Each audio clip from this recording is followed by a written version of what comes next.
I think we might be live already on YouTube, and we're going live on Twitch. On Twitch as well. Hi everyone, I'm Colombe, this is Andrea. We are the co-founders of Atlas, which we'll tell you about in just a few seconds. But first, I wanted to say hello. I hope all of you are doing amazingly. I don't know what day of the week it is on this Wednesday, and that you're having a great day so far. A blast. So I'm gonna also present myself quickly. My name is Andrea Benson. I'm the other co-founder of Atlas.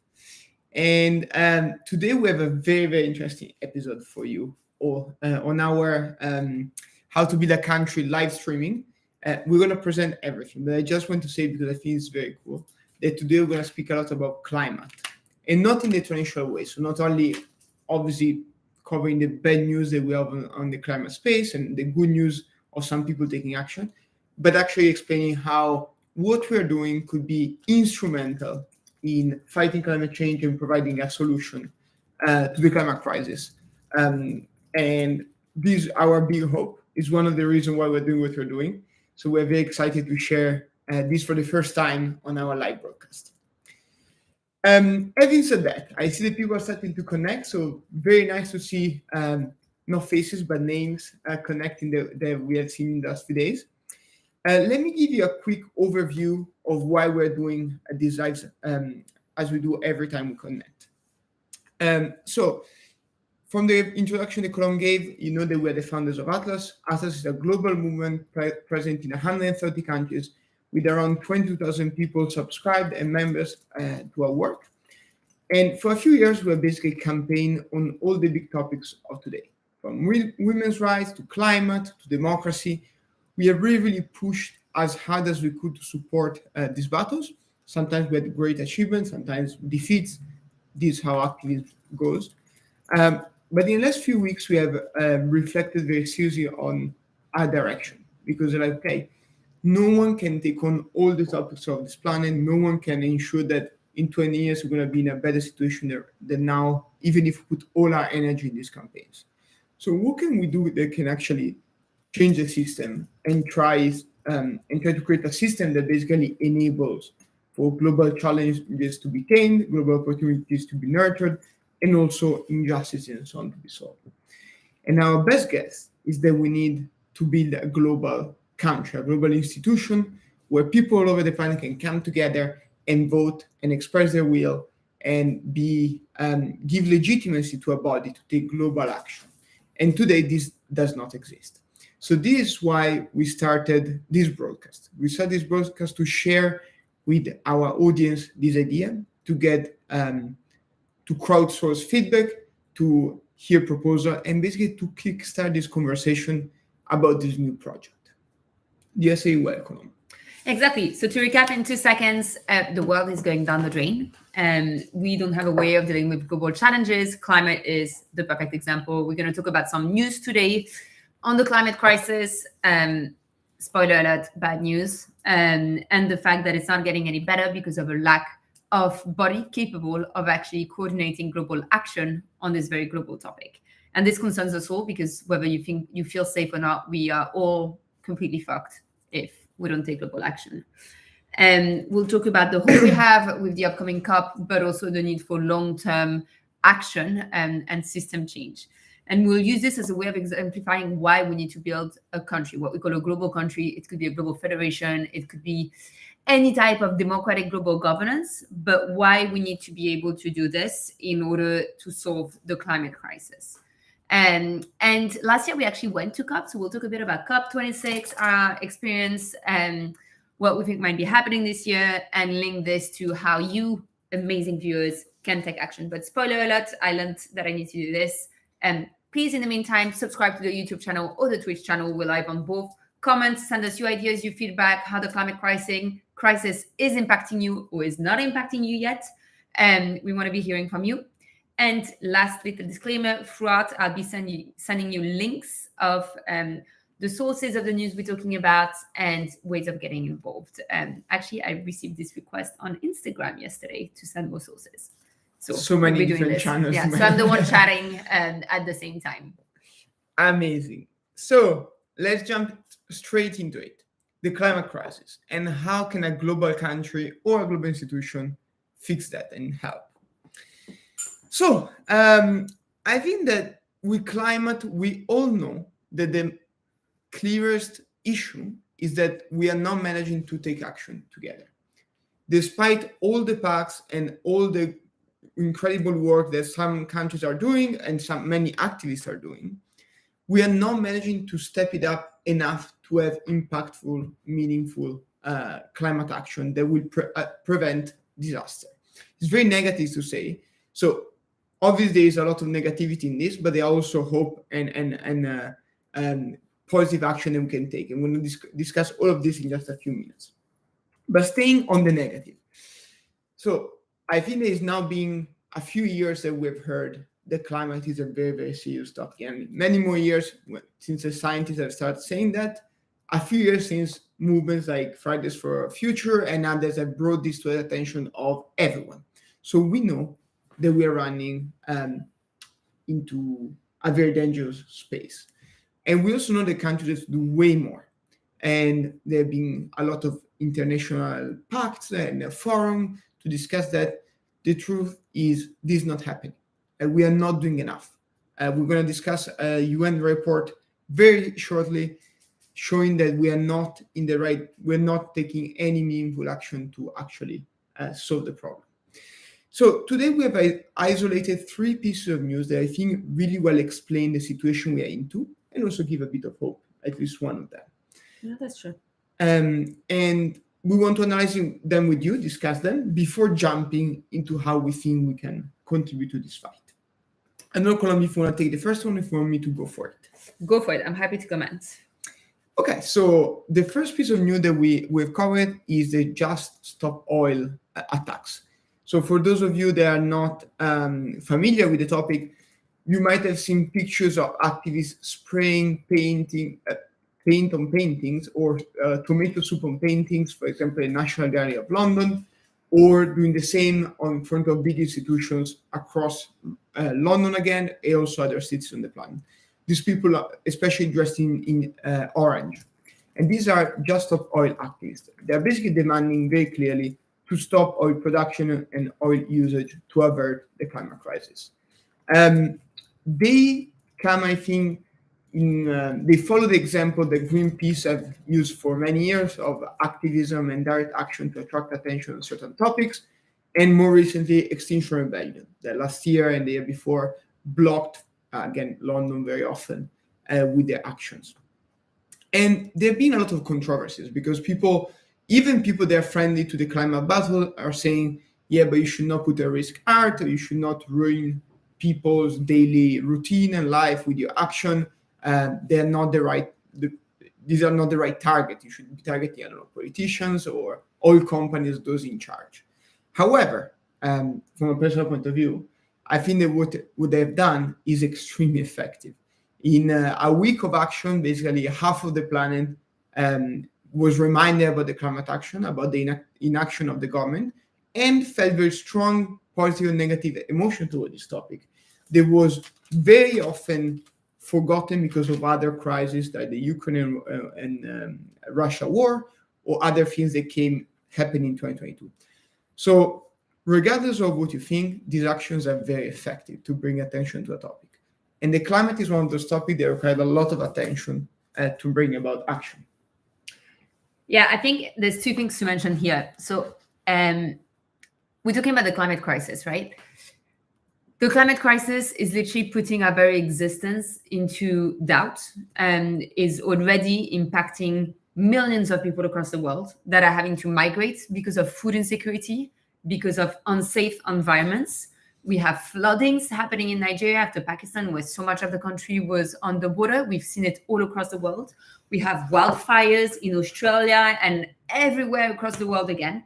The climate crisis is not something far in the future. It's happening today. It's happening strong. And it's destroying lives every single day. Andrea and I are based in London, and we feel it much less than in other places. We're extremely lucky. However, many other places are paying the price for the lack of climate action and actually the pollution of very rich countries towards the rest of the world. And rich countries are not paying up for this. So that's just to put it in context. Like, it's already happening. And if we continue this way, we have no hope. And we're going to talk about the UN report you brought to this discussion later, but we'll have no hope whatsoever. Zero. From this moment on, for me, most actions to force governments, companies, and so on to take actions are legitimate. Obviously, in an ideal world where everyone is happy, there's no climate crisis, there's no poverty, and so on and so forth, don't destroy art, obviously. Of course. And also, it's no longer the most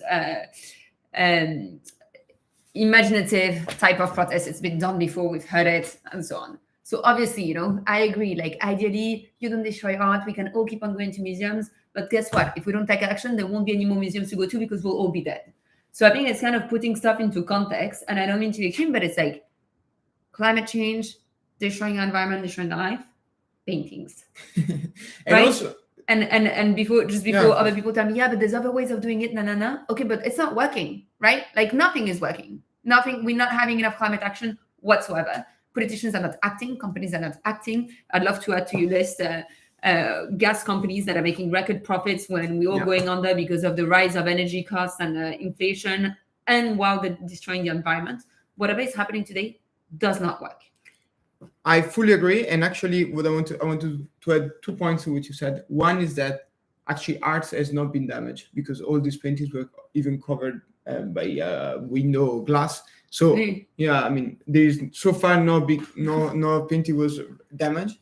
And second, I fully agree with you. I mean, who cares about art? Is very important. We obviously all love art and so on, but I mean, some more than others. Some more than others. But obviously, like, to people that say you should not do this, I would like to ask, okay, so what should we do? Because clearly it's not happening. So anything can contribute. Also, exactly. I think there's not one alley forward, right? So what should we do? Take a time, go to a protest, do that. Yeah, do that. That's great. However, whatever idea you have, and as long as it doesn't disproportionately hurt people or whatever, then it's worth it. And I think it leads me to like 2 points. One is on Extinction Rebellion.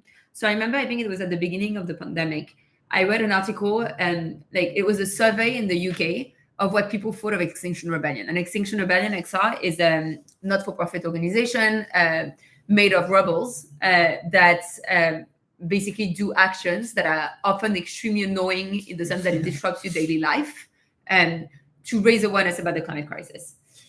And in this survey, by the way, I love XR, I think they're great. In this survey, I'm just mentioning it because what I'm going to say is not positive. In this survey, it found out that most people hated them. They came out as like the most hated organization in the UK, etc. But then when the same people were asked, have you views about the climate crisis evolved because of Extinction Rebellion? All of them said yes, and said it was more urgent. So like, you don't have to like it as long as it works, right? Like, that's the main thing. And the second thing is, and this goes to all fake progressives that are saying, oh, don't destroy art. And which I've seen so many of those on Instagram, it pisses me off. And for me, this is a way often of shifting the narrative away from the actual topic. So talking about art, instead of talking about the climate crisis, is a way of shifting the narrative away. And let me just make a few parallels. When you have the Me Too movement, for example, I also love the Me Too movement. I'm part of the Me Too movement, just as I'm giving shout outs. When you have the Me Too movement taking action against people that have been in situations of impunity after sexual harassment, sexual abuse, etc., we focus, instead of the systematic issue with violence against women, sexual violence, sexual harassment, the fact that we enable it, instead of focusing on this and on the individuals responsible and on what is going to happen, we focus on the fact that we are a mob, we're dangerous. We're going to make all men fall. And we try to find this one tiny example where people have ever gone too far. By the way, until we have equality, we don't go too far. And until we have an end to violence, we don't go too far. But where people consider that we've either gone too far or didn't say it the right way or didn't use the right methodology and didn't wait for justice to do its course before saying on social media, on a public platform, that people are guilty. Yeah. And that, for me, and the same happened with Black Lives Matter, if you think about it. And instead of focusing on the fact that Black people are being systematically victims of violence, victims of the criminal injustice system in the US and across the world, victim of racism and so on, we focus on the fact that a few shops had their windows broken. No, it's very wrong. But this is the perfect way of moving away from the actual topic. And here again, governments are not acting. But I think you're opening the very interesting topic of proportionate answer to a discriminatory act or a crisis. But not even. Yes, but also just the narrative issue. So here, and it's good because governments are actually starting to think about it. Yeah. But here right now, sorry, I'll put my pen down. But here right now, we're seeing people, media, and so on, taking the topic away from, I haven't seen once the headline, the UK failed by X% to reach its climate target. What I've seen is climate activists are immature and do whatever. Yeah. At least it brings it on the agenda. And that's why I salute, just stop oil attacks and so on. But it's not the right narrative. The narrative is the institutions in charge of serving citizens are systematically failing us. Yeah. And we'll tackle later how to actually deal with this. They are systematically failing us, and citizens are forced to resort to measures that are absurd in order, because throwing oil or whatever on the painting, like whatever, right? Like absurd in order to get the attention of those that are supposed to serve them. That is the right narrative. And it's going the complete other way. And it was the same with Me Too, angry feminists looking to take down all men, no one is safe type of things, instead of systematic issue with sexual violence. It was the same with white people feel unsafe in cities, instead of Black people get killed by the police. I fully agree. And so I fully agree on the narrative that is wrong, and I think we discussed it a few days ago, is very traditional human behavior to basically disregard the biggest topic and go and find exceptions or like things that are interesting and can steer conversation instead of saying like this, but this happened because of another reason. So I completely agree on the narrative. And the other topic I wanted to open is what you are saying about answering or like taking actions whenever there is a discrimination at place or a clear infringement on fundamental rights. So here for climate, we're talking about the right to exist. For women, we're talking about the right to be safe and to own their own bodies. Black people is the right again to exist and be full citizens. But you can take so many examples. I mean, during apartheid, people like bombing trains is not the best action, the best way to answer to an apartheid regime. Who are we to say that? I mean, at least they succeeded in overturning apartheid. Maybe the only way when you're faced with extreme violence and suppression is actually the one using violence. Maybe, but also here it's not even what we're talking about for climate, right? We're not even talking about eco-terrorism. We're just talking about oil on painting that you told me don't even damage the paintings. Yeah. Like, but what do you think about eco-terrorism? Difficult topic. No, I don't like it. Like, I mean, one, I don't know enough about it. Second, I've seen like all of those white dudes being like, "Oh, women should not be able to have children anymore." So that's a type of eco-terrorism that I'm like, mind your body, and go away. And in general, I believe that taking action to stop oil company is good. Let's try first food legal ways, and with stunt actions like oil, until we reach a point of no return, right? Like I don't endorse terrorism in any way. I don't think it's the right way forward. Yeah. I think, however, we are in front of a climate crisis, so we need to stop big fossil fuel companies from. By the way, so I don't think eco-terrorism should take place. I think we should act collectively before, and that's the solution that we're proposing. And to go back on just stop oil, though, like what I would love to see is a stop of focus, like the number of posts I've seen on Facebook. I am disgusted. This is horrific. This is no. Like, oh, come on. Like, you should be disgusted by the lack of action of your government. That's what you should be disgusted against. So let's focus again on what matters, which is we are not curbing fossil fuels emissions. We are not curbing the climate crisis. And we are going towards doomsday, which leads us to the second use. And I just want to mention that, by the way, Just Stop Oil just took a ceasefire of 4 days to allow the government to basically answer to their request. And then if this doesn't happen, they will restart, I think, the action. So they're also reasonable. They're also reasonable, no, but it's just to, whatever, it's not even. I mean, they are very annoying if you live in London, for example, because I know they stop streets and so on. But again, this brings a lot of attention to the topic. Like if you have to organize protests for topics, it means that it's not being dealt with. People are like, oh, but you can go up and be all nice. Yeah, we do, but it doesn't. And we do, but a protest by definition is loud, it's annoying, and it's aimed at bringing attention. You don't bring attention by laying a few flowers on the side of the road. You bring attention by making a mess. Like I remember when we were protesting for Hong Kong, and there were people saying, yeah, but Hong Kongers have disrupted the peaceful life of the city of Hong Kong. Like, yeah, of course. You're being repressed. What do you want to say? Send postcards?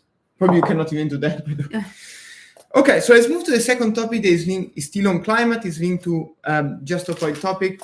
Is the UN report that came out 6 days ago about how basically all the pledges and action that the government have taken, many of them have not been followed through with, and because of that, the world is on the path of 2.9 to 2.9 in the worst case scenario, 2.4 degree increase of temperature by, I think, the end of the century or mid of the century. Okay, so that's we're supposed to be at 1.5 and now it's 2.9. What does this mean? This means that if this happens, if this scenario is not averted, life on this planet will be very difficult to sustain. We're not all going to die, but there are going to be massive disruption of the ecosystems, massive disasters, I'm guessing a lot of species will die. Species will die. Humans will be forced to migrate. So it's going to be a very, very bleak scenario for the world.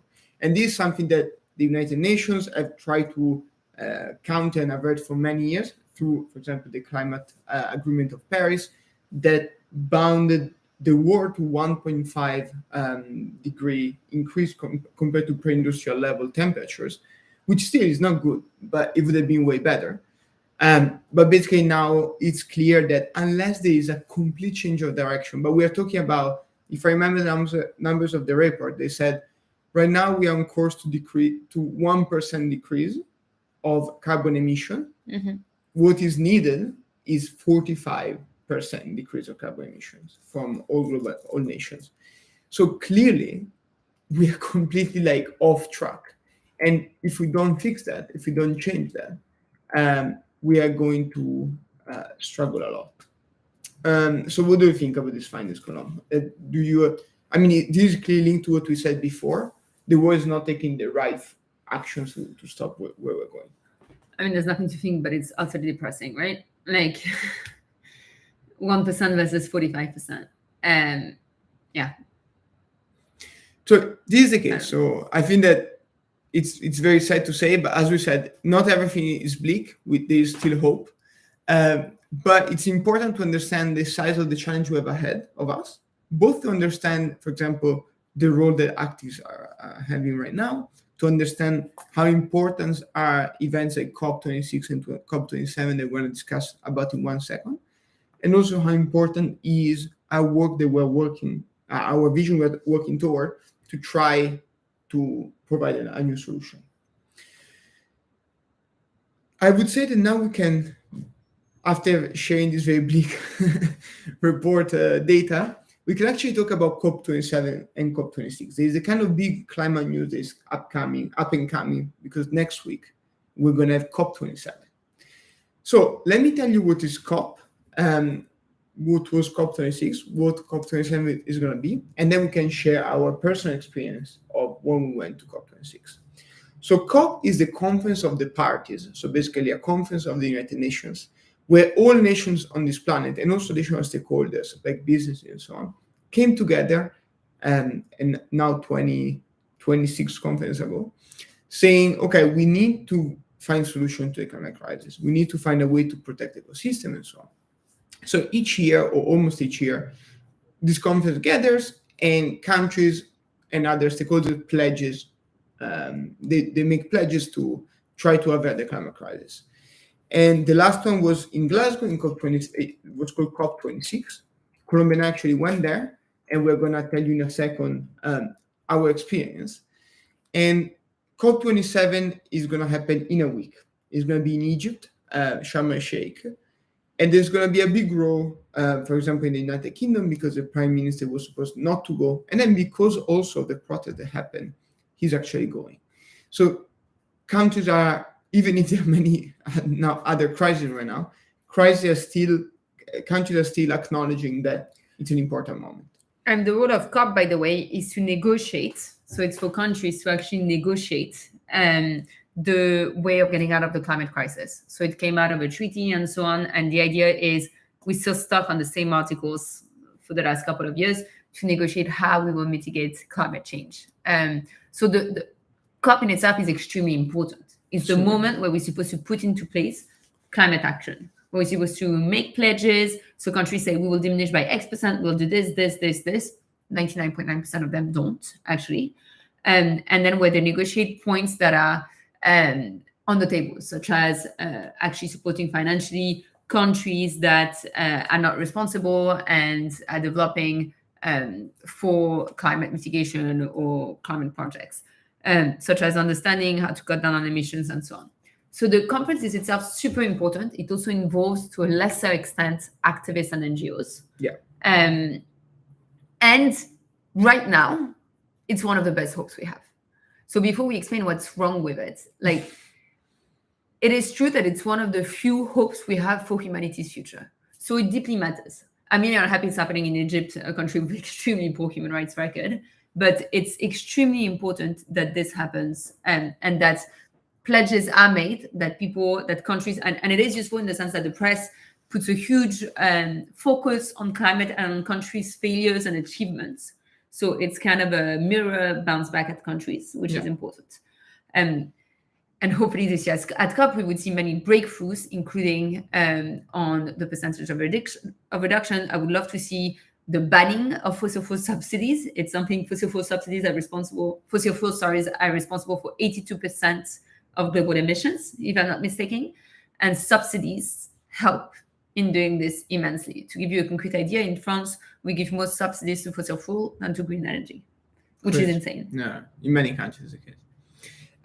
But so this conference is happening. COP26 last year was successful in the way they attract attention on the topic and countries' pledges. But I went this morning to review. There's a very interesting article from Reuters saying, basically describing the outcome of COP26 1 year later, 1 year in. And sadly, most of the pledges that were made are not being respected. I think that one of the most striking results is that if you look at the national emissions plans, the 200 people, 200 countries have pledged, I think only 24 countries, so 24 countries, have actually complied with their own plans. So you see how... And those are self-imposed, right? It's not even like a committee being like, you need to reduce by 45% your emissions. It's a country being like, oh, next year we'll reduce by 2%. Like, exactly. It's not like they're putting harsh standards on themselves. No, it's completely self-imposed. And in this sense, so basically the world is failing in a way, and still COP is good. I mean, COP is the only thing we have right now that is going on and pushing countries to do better on this topic. So COP27 is happening next week. We are not going to go this time, Colombe and I. We're there at COP26. Yeah, we're not going to go because Egypt is not the best place to go for human rights activists, but also because it's too expensive. COP26, what we've seen is, let's talk 2 seconds about the figures after talking about the hope. The issue with COP26 is it was completely unaffordable, and we're lucky to live in the UK, so not far away from Glasgow where it took place. And we were only able to stay 12 hours because a hotel for the night was like hundreds of pounds. And so insanely expensive. Yeah. A lot of it was more of a food fair than the climate conference, as in like activists didn't have access to a lot of the rooms. So you had a lot of then booths that activists did that were amazing, or that countries that were trying to greenwash did, or that companies were doing, and so on. But it was very difficult to actually get into the negotiation rooms that are the only thing that actually matters at those events. Yeah. And I think fossil fuel companies and lobbies had, like, again, a huge place. But that was, I think, the UK also mismanaging it. I remember, like, with such a weird experience. Yeah. Like, you cannot, before you go there, you cannot really imagine how things go. You might think they just a conference with a lot of people speaking on panels. But actually, when we went there the first time, it's really a fair. It's really like there are a lot of booths of people discussing many different things, many companies presenting their solutions and so on. So it's also kind of like this vibe of like sale fair. And then, basically as a member of the public, or as a member, in this case, of a representative of an NGO, you actually don't have access to a lot of these things. Like, we were there and we could not join. I'm not saying negotiating, but assisting to a negotiation or participating in certain events. It's completely stonewalled. And so it's a very, very weird experience. And then you have, for example, I remember a lot of like food stores where they sell a lot of meat. Yeah.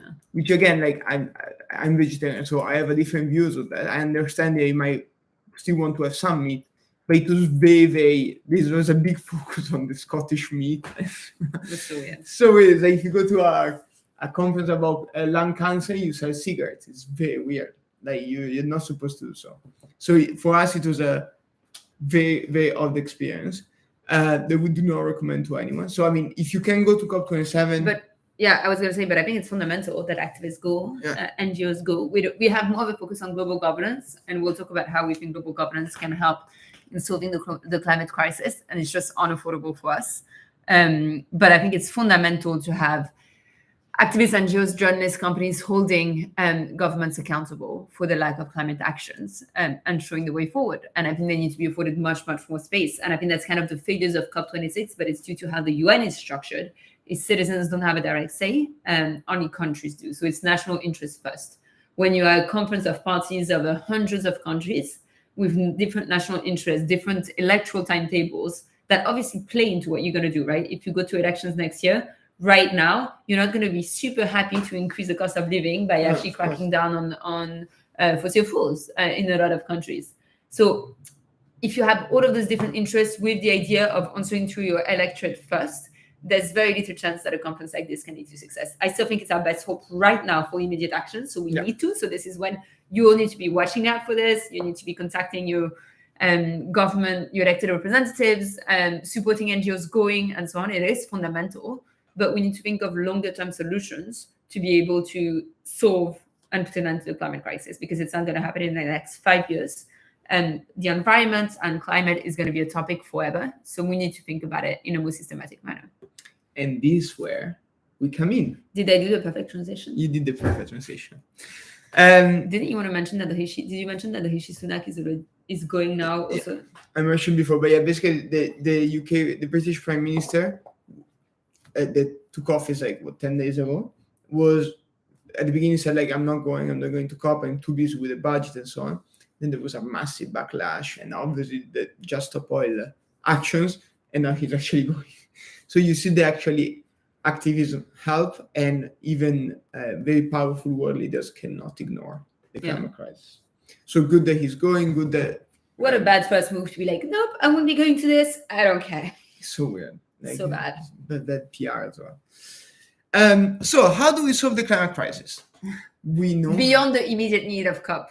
Beyond what COP is doing, and what many other people are doing that is very intelligent and clever, and what activists are doing.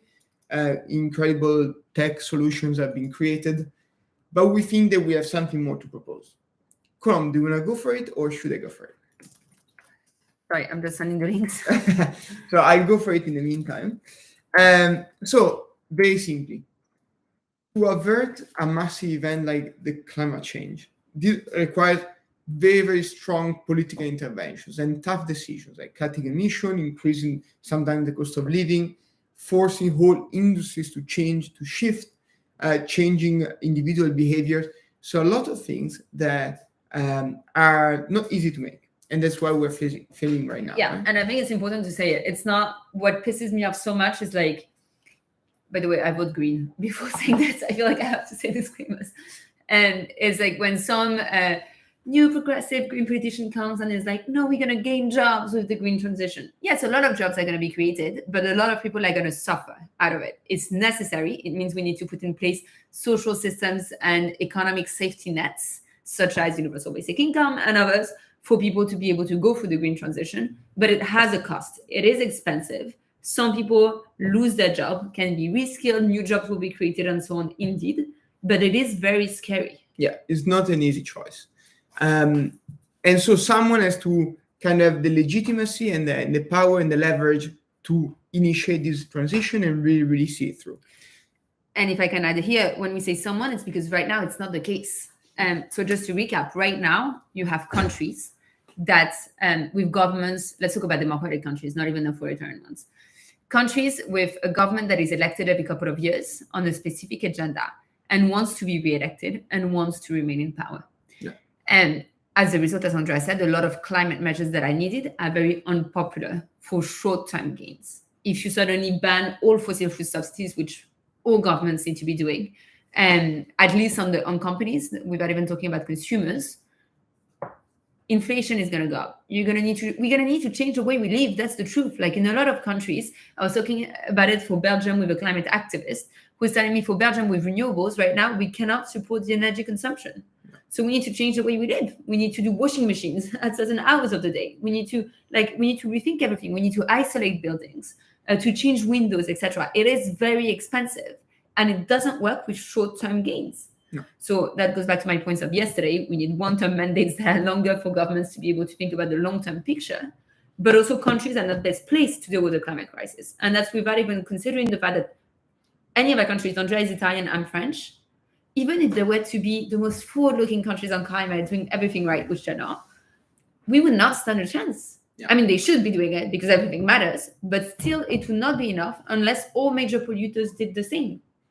And then, so countries are not managing to do it. And then you have intergovernmental organizations like the UN that, as we mentioned, are made up of those very countries with national interests first, that don't have binding mechanisms to enforce a lot of those measures. So it's not like the UN is going to come and be like, oh, we cut the gas supply, right? They're going to be like, oh, bad, you didn't respect it. Let's move on to the next country, right? Like they don't have binding mechanisms. And then they're also made up of authoritarian countries that are less accountable to their people. And all of this with a few countries that hold much more powers than others, and with lobbying companies and so on that hold a lot of power. So it's not really the best recipe for strong, concrete, coordinated action, because we need coordinated actions. We need to tackle the biggest. For me, it's the biggest sources, right? For me, it's the biggest lie to say, oh, you need to stop doing anything that pollutes. Yeah, stop. Yeah, it's good. Anything helps. The point is 100 companies pollute more than 80% of emissions, right? So like, instead of looking at your own carbon emissions, please decrease it, recycle, don't eat meat, don't travel, whatever. Yes.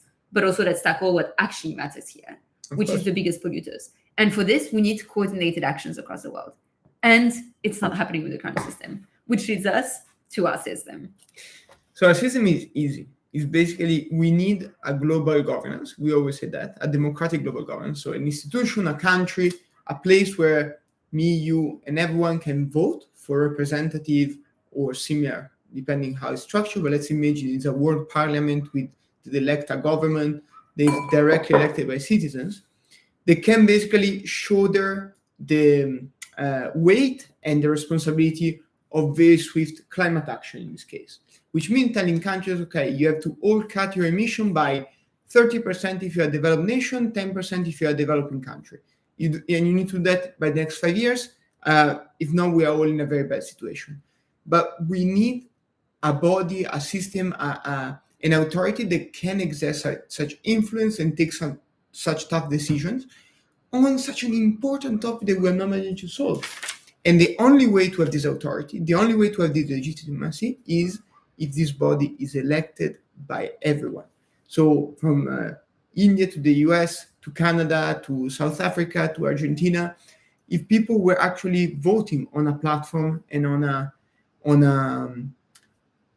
political program, let's say that encapsulate this kind of targets, this kind of ambition, then there would be the legitimacy to do so. What do you think, Completely agree. And that's why we need to build it. I think the only way, climate is the perfect example of, I bet that, anyone who lives across the world who believes in science, so not everyone, who believes in science also simply lives with the impact of climate change. So a lot of people in the world, and if we look at UN surveys, and I'll do it in just a second, it's actually a lot of people who see the impact would agree that we need swift measures. Yesterday there was a news that BP, which is an oil company, I think it was like Shell, doubled its profits and so on. When they're destroying the planet and we can't afford heating here, it's insane. It's insane. We need to be curbing it. We need to stop giving subsidies. We need to actually tax them more heavily. We need to ensure that they can't open new drills. We need to stop it. And everyone would agree on this. So if people were to be able to work together across borders, if we gave climate competencies to a higher body that could enforce it, could levy taxes, could as a result finance countries that are suffering as a result, like Pakistan, to deal with the floods and so on, right? France, I'm just taking my country because it's easier, is responsible for so much of the climate crisis compared to other countries. We should be financing recovery efforts. We should be supporting others in their climate transition, in addition to doing much better ourselves. So if people of the world could be working together on this, we would actually stand a chance. And I still hope, because despite the fact that I'm angry, I'm a forever optimist. Forever. We must be forever optimists. I mean, otherwise, why do it, right? Yeah. So I still hope that there's a chance of us finding short-term solutions through COP27. And when I see the incredible work of so many organizations, even when I see activists throwing oil at paintings because they're so pissed, like, maybe we will find short-term solutions. Yet long-term, we need a way of dealing with new challenges that emerge fast. When we're going to start having way more climate migration, because it will happen, right? Like, as places on Earth become uninhabitable, we will have climate migration. As this starts happening, like, we will need to be able to respond in a fair and human manner because we're all in this together. And for this, we will need to be able to act as one. We will need to unite. So there's hope. There's hope in the short term, and we are trying to build hope in the long term. And that's the most we can do. And as we say in every broadcasting, we need help, we need people, we need volunteers, we need donations. So I don't want to repeat what I said yesterday. We're going to write it everywhere. But if you're interested in what you do, if you see the merit of this, you should really think about how to contribute or join us, because we need so much help. And it's going to be many years of difficult work. But together, we can do anything. We can really change the planet. I wanted to also try to deep dive. Okay, let's assume Colombia in 20 years, we have world parliament, a global parliament. And the Greens are in it. And you are the candidate of the Greens in the world parliament. Which kind of action such a body could take, assuming that the world parliament? In the world parliament, assuming that the world parliament has the competencies. So you assume so many things, because Yes, the way we're building this global country or global governance is simply by first doing a consultation, so people will decide whether you have a parliament, whether it's direct democracy, whether it's anything else. But let's say we have a parliament. Yeah. The first thing I would do is convey a citizen assembly, not for the sake of involving citizens, but because to be able to give a mission for the next 10 years on this topic to the world governments. I think on climate, too often actions are short-sighted. We need a long-term plan on how to solve the climate crisis. I have my personal ideas. I would cut fossil fuel subsidies. I would actually tax extremely heavily oil companies. I would rethink our way of living to make it more efficient. I would start in big cities by isolating in big European cities. That's what I know. Isolating better housing so that we are more energy efficient and so on. Those are some of the things I would do. But that's not enough. And this can be reversed too fast. So I would gather citizens' assemblies to think about a 10, 15 years vision that the government would then be in charge of implementing, whatever government comes. So kind of acting as a climate constitution, right? I think it should be done on a lot of topics to be the guiding star of the world government. And like this, we would know what are the priorities, what we need to act on. And then for any government, they can rely on it. And, they can also blame it like this when things are not going right, which is easier for them. And they can actually follow it. So that's the first thing I would do. I think it's fundamental to have a long-term vision. And climate is impacting us all in very, very different ways across the world, right? Extremely different ways. And we need to include those voices. What's a citizen assembly for our audience? A citizen assembly can take many forms. It's the idea of bringing together citizens. It can be either through petition or by having trying to have a representative sample where they gather. It can be for one day. I personally like models like in Ireland where it's longer for a couple of months. It involves experts if you want to that talk. So, for example, about what is climate, what are the biggest scientists, what are the biggest reasons, what are the biggest impacts, and so on. And then citizens decide how to move forward on a certain topic. And it was used, for example, to help legalize abortion or gay marriage in Ireland. But not only. It can be to provide a list of solutions to a government and so on. So for me, I would love to see an action plan coming from citizens themselves of the world, not just of one country. Makes a lot of sense. What about you? I think that's a brilliant idea. I think that Thank you. It's also one of the few things that can actually work because, as you said, I think we need a long-term strategy. And the problem with political system is that even if they are wonderful and very well built and so on, they often favor short-term campaigning and support and polling. So citizen assembly can bring this long-term view that is needed on issues like climate. I also think that if a world parliament or world government have the authority to, for example, dictate energy policies, or recommend cuts of emission, or give fiscal incentives to companies that cut emissions on, I think it would be really, really closer to a solution. Because think about it, it could be, we could have a world government that is levying a federal world taxation on business profits, saying, okay, if you actually cut your emission by 30% every year, you get a 50% discount or a full discount on your corporate taxation. I mean, that would be very ambitious. But these are the kind of measures that can actually steer completely the behavior of companies, because companies are accountable to the stakeholders, so they can do good to a certain extent. And so you need to basically make also an economic case for a company to behave the right way. I mean, obviously, the long-term economic case is that if you don't solve the climate crisis, there will be no customers to serve. But that's very long-term. So in the meantime, how do you make the case to and now the Amazon of our planet to cut emission beyond the fact that if they do, they look good, and so people are being more comfortable with their products? Basically, is incentives, is regulations, is anything that can really steer their behavior. And I think that what today is missing is that while Amazon maybe is a bit more conscious than another company because the US government might be sometimes tough on their emissions, maybe the same Amazon based in Russia is not taking any action because the Russian government is completely uninterested in the topic right now. And so there is where, if you have a federal world policy on emissions, company emission, you could really, really change the tide. You could say, okay, doesn't matter if you have a government that is uninterested in the topic, it doesn't matter. You need to do something. Just imagine if we had a world government that could actually tax Amazon where it operates on the topic, but considering the fact that Amazon is not paying its taxes in most countries where it operates. Hi, Amazon, which is Amazon, right? And the proceeds could actually help in the climate transition so much. I fully agree. I think these are. I mean, they sound visionary, but I'm sure in the 40s, if they told people, in 10 years there's going to be a body that regulates how oil and steel are used in Europe, they will say, "Are you completely crazy? We are in the midst of a war. The last thing we're going to have is to have like a federal body in Europe that can do something like that." And then it actually happened. The European Union came about with a lot of limitation. We all know them.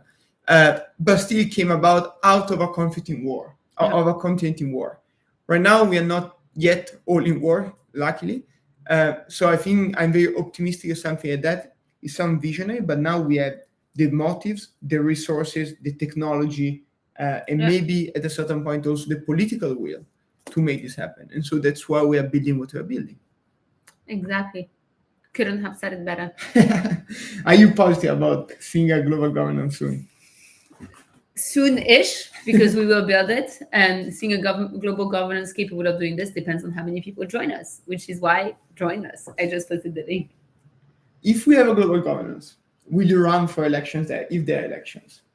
No, not at the beginning. I think it's important to leave some new people to get in and to be able to steer it in an independent and democratic manner. I'm already working on its inception. I think it would be too much. Interesting. What about you? For sure. No, I'm joking. I mean, I fully agree with you. I think there will be a lot of people interested in doing so we don't need to pile up on that.